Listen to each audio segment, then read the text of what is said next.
누가복음 17장 11절에서부터 19절까지 말씀, 신약성경 124면의 말씀, 이 말씀을 제가 봉독하겠습니다.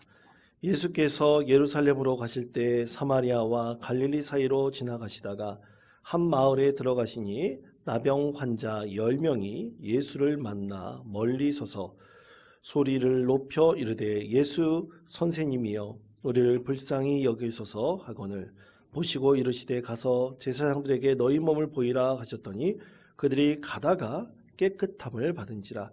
그 중에 한 사람이 자기가 나은 것을 보고 큰 소리로 하나님께 영광을 돌리며 돌아와 예수의 발 아래에 엎드려 감사하니 그는 사마리아 사람이라. 예수께서 대답하여 이르시되 10사람이 다 깨끗함을 받지 아니하였느냐? 그 9은 어디 있느냐? 이 이방인 외에는 하나님께 영광을 돌리러 돌아온 자가 없느냐 하시고 이에 이르시되 일어나 가라 내 믿음이 너를 구원하였느니라 하시더라. 아멘. 지난 주일 저희 어머니 아버지께서 저희 교회를 방문하셔서 같이 예배드리고 또 저녁 하루 주무시고 이제 집으로 돌아가셨습니다. 저녁 잠자기 전에 어머니께서 식탁에 앉으셔가지고 뭘 이렇게 쓰시더라고요. 그래서 어머니 뭐 쓰세요? 라고 물어보니까 감사일기를 쓰신다고 하시더라고요. 한 5가지를 이제 감사일기로 쓴다. 그렇게 얘기하셨습니다. 제가 깜짝 놀랐습니다. 야, 저 감사일기 쓰는 게 저게 보통 일이 아닌데, 쉬운 것이 아닌데. 예전에 박사과정에서 공부를 할 때 이 코칭에 대해서 수업을 받을 때 이 감사일기로 이 코칭하는 그런 수업을 좀 들은 적이 있었습니다. 근데 그때 숙제가 대학원생들에게 감사일기를 매일같이 써서 내는 게 숙제였어요. 숙제라서 했지 숙제 아니면 이게 쉽지 않더라고요. 과연 내가 오늘 하루 하나님께 감사한 것이 과연 무엇인가 이렇게 생각해 봤을 때 참 그것을 하나하나 찾아내는 게 훈련되지 않으면 굉장히 어려울 것 같았습니다. 여러분 나이가 들면 들수록 감사할 것이 더 많아집니다. 여러분 그렇습니까? 여기만 아멘 하시는 것 같은데 이 나이가 들면 들수록 감사한 것이 더 많아집니다. 저도 그렇습니다. 저도 이제 50줄에 넘게 들어서 보니까 예전에 신방 다닐 때 여러분 그냥 가부좌로 앉지 않습니까? 예전에는 앉았을 때 몇 시간을 앉아 있어도 무릎이 별로 안 아팠어요. 근데 이제는 1시간 정도 앉아 있으면 무릎이 아픕니다. 그리고 또 이제 점점 이 나이가 들어가는 걸 느끼는 게 이 40대하고 50대하고 완전히 다른 게 이 잠을 충분히 자지 않으면 그 다음날 너무나 피곤해요. 이게 나이가 들면서 나타나는 현상이 아닐까 그런 생각도 듭니다. 여러분 그래서 저도 어머니가 이제 감사일기를 쓰신다 그랬는데 나도 이제 곧 일기를 한번 써봐야 되겠다. 일기를 쓴 지 꽤 오래됐거든요. 그 중에서 과연 어떤 일기를 쓸까? 그 일기에 대해서 한번 찾아봤어요. 근데 일기의 종류가 여러분 생각한 것보다 훨씬 많더라고요. 한번 여러분 들어보시기 바랍니다. 이 5가지로 어떤 사람이 일기를 구분했는데 첫째는 시간일기, 두 번째는 공간일기, 세 번째는 감정일기, 네 번째는 감상일기, 5번째는 학습일기 이렇게 5가지 카테고리로 나누었습니다. 첫 번째 시간일기는 아침일기, 이 사람이 학생인가 봐요. 그래서 방과 후 일기, 저녁일기, 100일일기, 기억하고 싶은 시간의 일기. 두 번째 공간일기에서는 학교일기, 학원일기, 여행일기, 생활집일기, 그리고 특별한 장소, 공간의 일기. 감정일기, 이 세 번째 감정일기에서는 성공일기, 여기에 감사일기가 포함이 되더라고요. 그리고 우정일기, 그리고 칭찬일기, 그리고 생각일기. 생각일기 또는 성찰일기입니다. 네 번째는 감상일기. 감상일기에는 독서일기, 영화일기, 드라마일기, 전시의 일기, 또 뉴스, 시사일기. 5번째 학습일기에는 관찰일기, 교과일기, 체험일기, 견학일기, 여행일기 등 여러 가지들이 많이 있더라고요. 여러분 한번 쭉 그냥 빠르게 들어보셨는데 여러분이 만약 오늘부터 일기를 쓰겠다 생각한다면 여러분 어떤 일기를 썼으면 좋겠습니까? 여러분 이것은 우리 신앙의 관점에서 한번 생각해 볼 필요가 있습니다. 우리 신앙의 관점에서 내가 일기를 쓴다면 어떤 일기를 썼으면 좋을까? 저는 단연코 감사일기를 써야 된다라고 여러분께 권면드리고 싶습니다. 여러분, 믿음의 사람은 늘 하나님 앞에서 하나님께 감사하는 마음을 늘 가지고 있어야 됩니다. 그것이 우리 신앙의 기초입니다. 시편 136편 1절 말씀에서 하나님께 감사하였던 시인이 이렇게 하나님께 고백합니다. 여호와께 감사하라. 그는 선하시며 그 인자하심이 영원함이로다. 아멘. 여러분, 이 시편 136편 1절에 있는 말씀은 이 토시 하나도 틀리지 않고 성경 말씀 6군데에서 말씀하고 있습니다. 여호와께 감사하라. 그는 선하시며 그 인자하심이 어떻다고 말씀합니까? 영원함이로다. 그렇습니다. 이것이 6군데에서 토시 하나도 틀리지 않고 말씀하고 있는 이유가 분명히 있습니다. 왜냐하면 당연하기 때문이죠. 우리 하나님의 은혜는 인자하시고 사랑하심이 영원하다는 것은 너무나 당연한 것이기 때문입니다. 그래서 이 당연한 하나님의 그 인자하심과 그리고 그 선하심 앞에서 우리는 무엇을 해야 됩니까? 하나님께 감사를 올려드려야 합니다. 그런데 여러분, 정말 우리가 하나님께 감사하고 있습니까? 그렇게 감사하여 우리는 과연 무엇을 얻을 수 있을까요? 오늘 우리에게 주신 하나님의 말씀, 누가복음 17장 12절에서부터 14절까지 말씀을 우리 목소리를 갚아요 함께 읽겠습니다. 한 마을에 들어가시니 나서서 소리를 높여 이르되 예수 선생님이여 우리를 불쌍히 여기소서 하거늘 보시고 이르시되 가서 제사장들에게 너희 몸을 보이라 하셨더니 그들이 가다가 깨끗함을 받은지라. 아멘. 자, 예수님께서 사마리아와 갈릴리 사이에 어떤 마을을 지나가셨는데 당시에 마을 옆에는 항상 한센병에 걸린 사람들이 모여서 집성촌을 이루고 있는 것이 있었습니다. 왜냐하면 불치병이기 때문이죠. 마을 안에서는 같이 있으면 안 되고 전염성이 있다고 생각했기 때문에 마을 근교에서 마을 사람들이 그냥 먹을 것을 주면 먹을 것을 그냥 거린들처럼 먹으면서 사는 한센인들의 집성촌이 분명히 있었습니다. 그 옆을 예수님께서 지나가셨던 거죠. 지나가실 때 그 병에 걸린 사람들이 우리를 고쳐달라고 소리를 높여서 말했습니다. 소리를 높여서 말했던 그들의 외침은 그렇게 멀리서 들린 것이 아닙니다. 예수님께서 들을 수 있을 정도로 들었습니다. 그것은 여러분, 지금 마이크 소리가 밖으로 퍼져나가듯이 밖에 있는 데서도 분명히 들릴 수 있듯이 아마 그 정도 소리 들렸을 거예요. 그런데 여러분, 그들의 외침은 그냥 외침이 아니었습니다. 그들의 외침은 진실한 영혼의 외침이었습니다. 이 병을 꼭 예수님 고쳐달라고.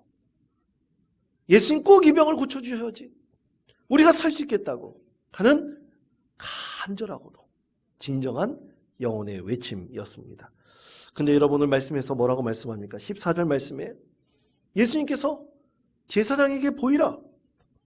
너희 몸을 제사장에게 보이라 그랬어요. 보이러 가는 도중에 어떻게 됐습니까? 한센병 환자들의 피부가 완전히 하얗게 새롭게 변화되어 깨끗함을 잇는 기적을 그들이 맛보게 되었습니다. 사랑하는 성도 여러분, 그렇습니다. 그들이 가다가 제사장에 보이러 가다가 너무나 기쁨을 맛보게 되었던 것입니다. 자, 사랑하는 성도 여러분, 우리가 기쁜 소식을 얻게 된다면, 우리가 기도한 것이 응답받게 된다면 여러분, 가장 먼저 하는 행동은 무엇이겠습니까? 오늘 주보 말씀에 보면, 주보에 보니까, 광고에 보니까 또 기쁨의 소식을 전하는 우리 성도들이 있더라고요.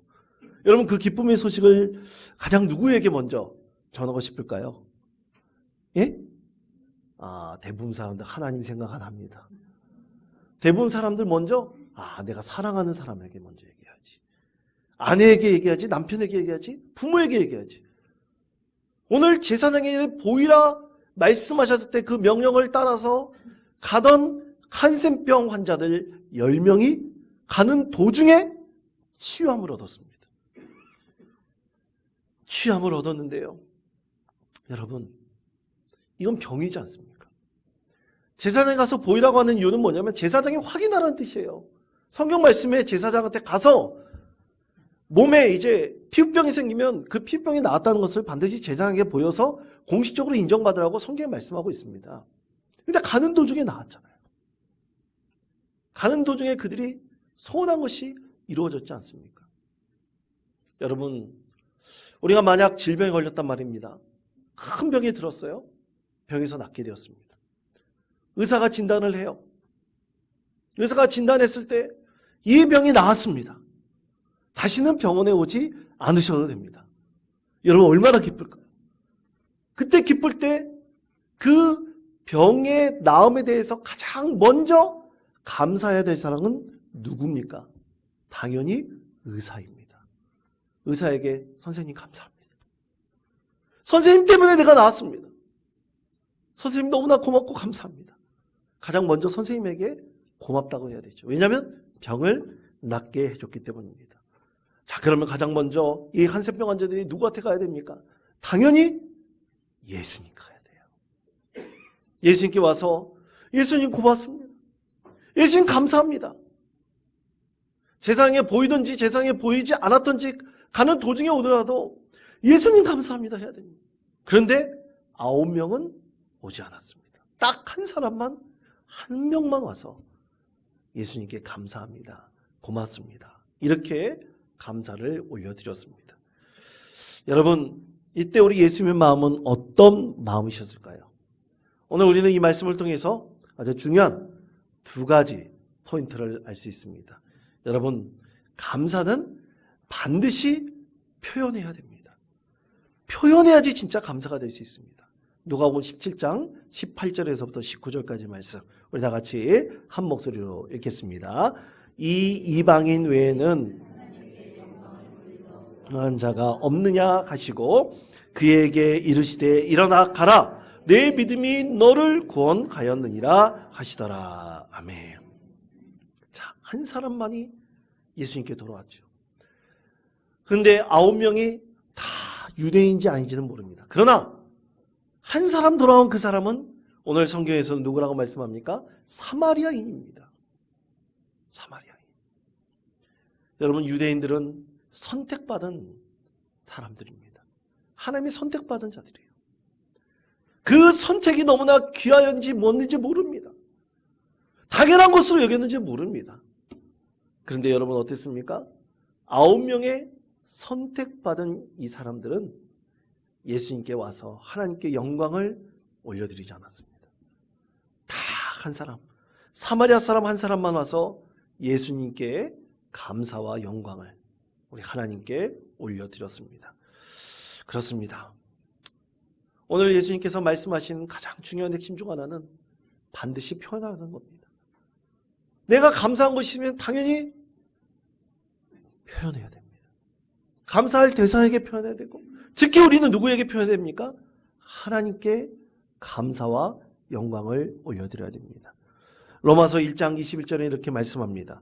하나님을 알되 하나님을 영화롭게도 하지 아니하며 감사하지도 아니하며 오히려 그 생각이 허망하여지며 미련한 마음이 어두워졌나니. 아멘. 그렇습니다.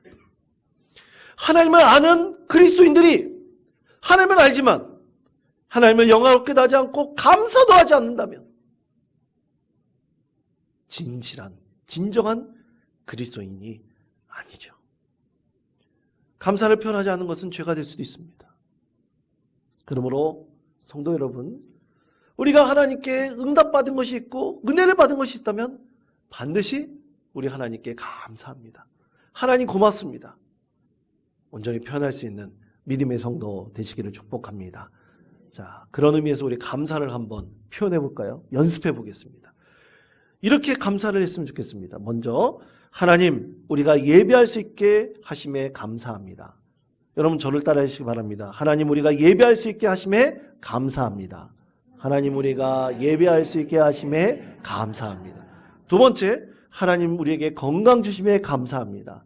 하나님, 우리에게 건강 주심에 감사합니다. 또 세 번째, 하나님 우리가 그리스도인 되게 하심에 감사합니다. 하나님, 우리가 그리스도인 되게 하심에 감사합니다. 아멘. 그렇습니다. 너무나 평범한 것일 수도 있습니다. 그러나 우리가 그것을 감사로 표현할 때 하나님께서 그 가운데 반드시 은혜를 베풀어 주십니다. 오늘 예수님 앞에 나와서 감사를 표현했던 이 사마리아 사람에게 예수님께서 덤으로 주신 축복을 보십시오. 누가복음 17장 19절 말씀입니다. 다 같이 한 목소리를 읽겠습니다. 그에게 이르시되 일어나 가라. 내 믿음이 너를 구원하였느니라 하시더라. 아멘. 자, 예수님께서 내가 너를 고쳤다. 예수님께서 자화자찬하지 않으셨어요. 예수님께서는 말씀하셨습니다. 당신의 믿음이 당신의 병을 고쳤습니다. 그러니 앞으로 믿음으로 사십시오. 믿음이 당신을 구원할 것입니다. 당신을 평안으로 이끌어줄 것입니다. 이렇게 예수님께서는 그에게 복을 덤으로 주셨습니다. 사람이 고칠 수 없는 이 한센병을 하나님 예수님 성령님이 아니라 당신의 믿음으로 고치게 되었다. 얼마나 이것이 귀한 하나님의 축복입니까? 사랑하는 성도 여러분, 이런 너무도 귀한 하나님의 축복을 꼭 감사함으로 얻을 수 있는 우리 믿음의 성도 되시기를 바랍니다. 예수님의 말씀은 너무나 놀라운 은혜의 말씀입니다. 우리가 만약 어떤 목적을 이루게 되었다, 병에서 낫게 되었다, 이건 내가 해서 된 거야. 내가 해서 살린 거야. 내가 해서 치유한 거야. 내가 노력해가지고 건강을 회복한 거야. 여러분, 과연 이런 마음을 갖고 있는 사람이 어떻게 하나님 아버지께, 우리 예수님께, 성령님께 감사를 표현할 수 있겠습니까? 여러분, 우리는 겸손해야 됩니다. 내가 하는 것보다 이 모든 것은 하나님께서 이루셨습니다.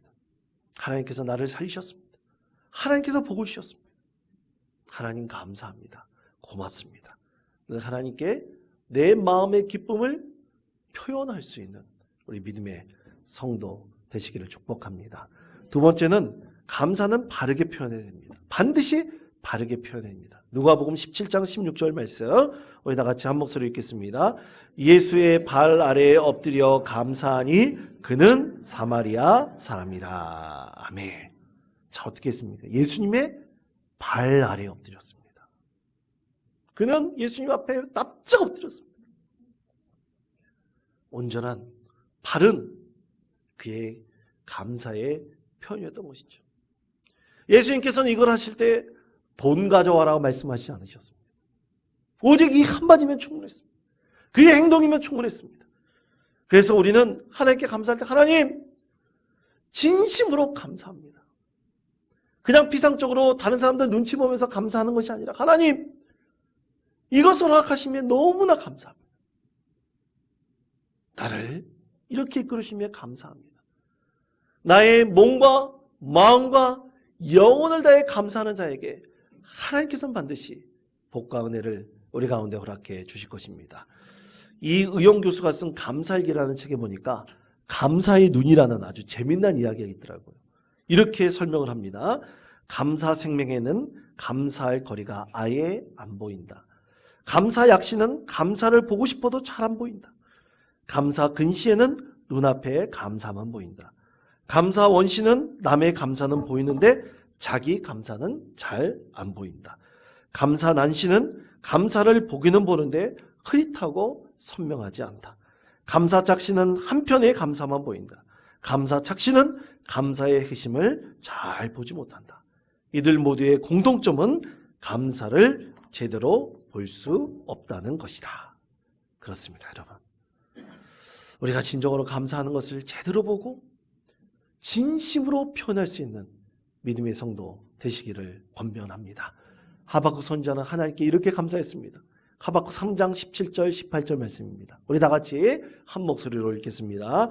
비록 무화과 나무가 무성하지 못하며 포도나무에 열매가 없으며 감람나무에 소출이 없으며 밭에 먹을 것이 없으며 우리의 양이 없으며 외양간에 소가 없을지라도 나는 여호와로 말미암아 즐거워하며 나의 구원의 하나님으로 말미암아 기뻐하리로다. 아멘. 그렇습니다. 내게 아무것도 없다 할지라도 오직 주님의 은혜로 기뻐하며 감사할 수 있는 진정한 그리스도인들, 우리 모든 원동교회 성도님들 되시기를 축복합니다.